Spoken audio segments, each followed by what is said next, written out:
Bienvenue au pays des pans. Je suis Alice, la conteuse du château Citran. Je vous propose ensemble de se mettre dans l'esprit des fêtes de Noël. Les fêtes de Noël, au cœur de l'hiver, c'est un moment où, grâce aux couleurs, on essaie de se réchauffer le cœur. Avec notamment le rouge du Père Noël, ce rouge, symbole de la lumière qui nous fait défaut et que l'on espère retrouver à nouveau. Mais aussi le vert des sapins, le vert qui nous rappelle que nous aurons à nouveau de la végétation au printemps prochain. Mais Noël, en plus de belles couleurs, ce sont aussi de bonnes odeurs. L'odeur de la cannelle, l'odeur d'un bon chocolat chaud ou d'une orange, l'orange de Noël. Cette orange que m'ont raconté mes grands-parents, cette orange qui s'offrait au moment de Noël. Eh bien, aujourd'hui, je vais vous proposer un atelier où l'orange se retrouve costumée. Cet atelier s'appelle la pomme d'ambre. Je vous propose de me suivre. Nous allons nous diriger vers le chai de Château Citran, l'antre aux mille odeurs. Vous me suivez? Allez, venez.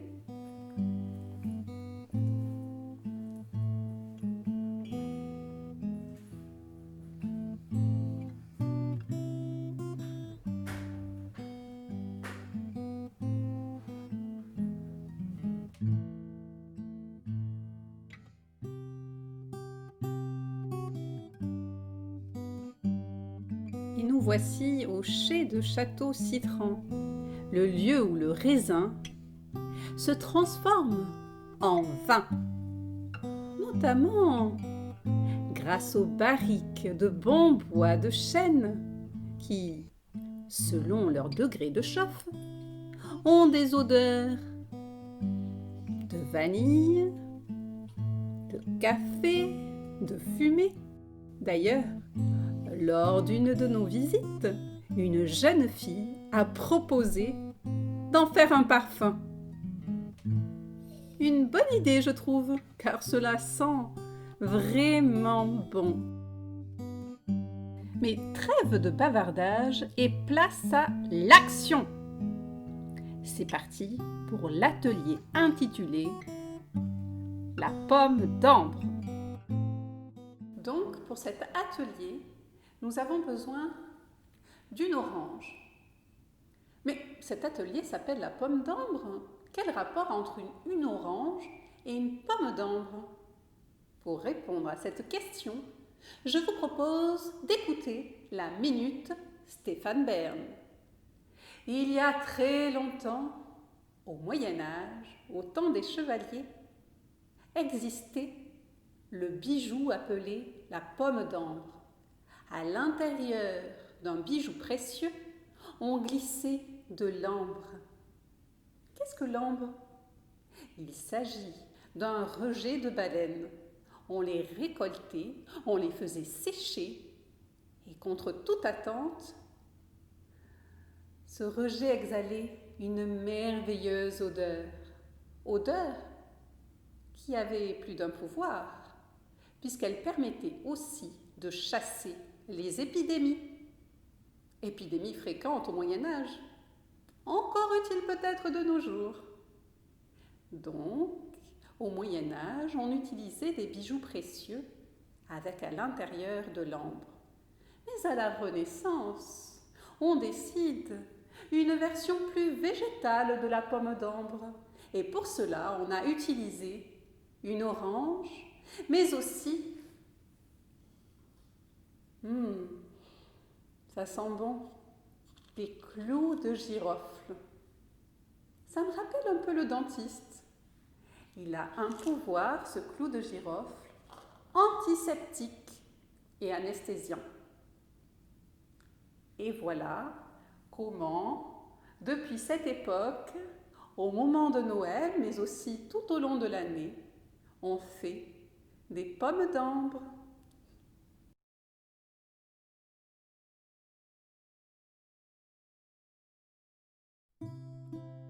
J'ai choisi un ruban rouge pour bien s'adapter à cette période de fête de Noël. Donc on va mesurer à peu près, comme vous voyez, cette dimension de ruban. Voilà. Donc ça permettra d'attacher tout à l'heure notre orange au sapin de Noël. Donc ça fait une décoration bien sympa pour les fêtes. On place bien l'orange au centre du ruban pour pouvoir faire un premier nœud.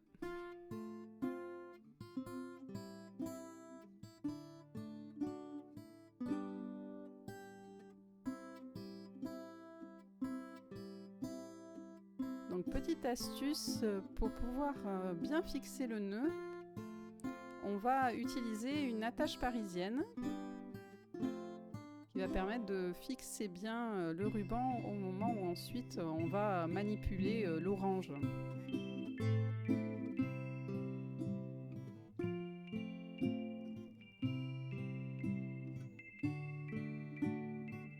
On retourne l'orange et donc ça y est, le ruban est fixé. En plus, vous avez vu, c'est un petit côté doré bien sympa. Et donc on va faire un nœud de l'autre côté.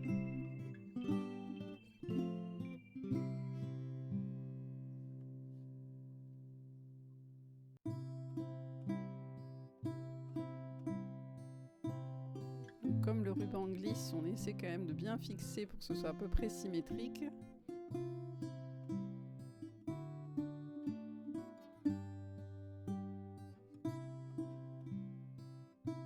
Et on utilise à nouveau une attache parisienne qui permet de finir en plus. C'est un côté fini, brillant, doré, qui rajoute à l'esthétique de notre pomme d'ambre. Bon, parfois, les attaches parisiennes sont un peu récalcitrantes. En insistant un peu, on y arrive.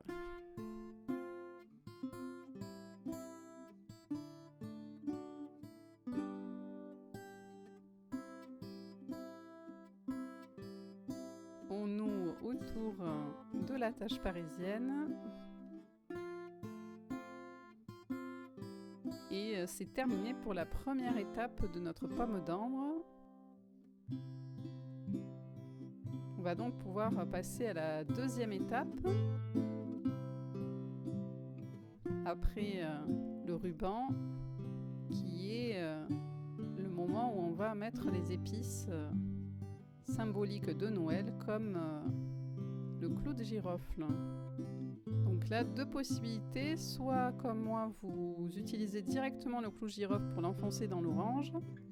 Soit, vous le voyez sur la vidéo, j'ai des petites piques qui peuvent servir pour d'abord faire un trou, puis insérer les clous de girofle.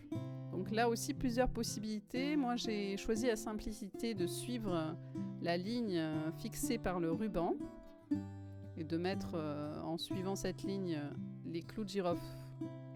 Mais vous pouvez aussi jouer à dessiner d'autres formes entre les interstices des deux rubans. Donc les clous de girofle vont permettre à l'orange de ne pas pourrir, puisqu'on l'a dit tout à l'heure, les clous de girofle sont antiseptiques. Et donc ça va un peu comme sécher l'orange et l'empêcher de pourrir, en plus de dégager une très bonne odeur. Une fois les fêtes de Noël terminées, on peut récupérer l'orange et la laisser sécher sur un radiateur. Ça lui permet d'avoir une plus longue conservation. Bon, là, faut pas être trop regardant sur l'esthétique, mais ça sent toujours aussi bon. On peut ensuite l'utiliser, par exemple, comme antimite dans vos armoires ou encore dans un frigidaire pour chasser les mauvaises odeurs.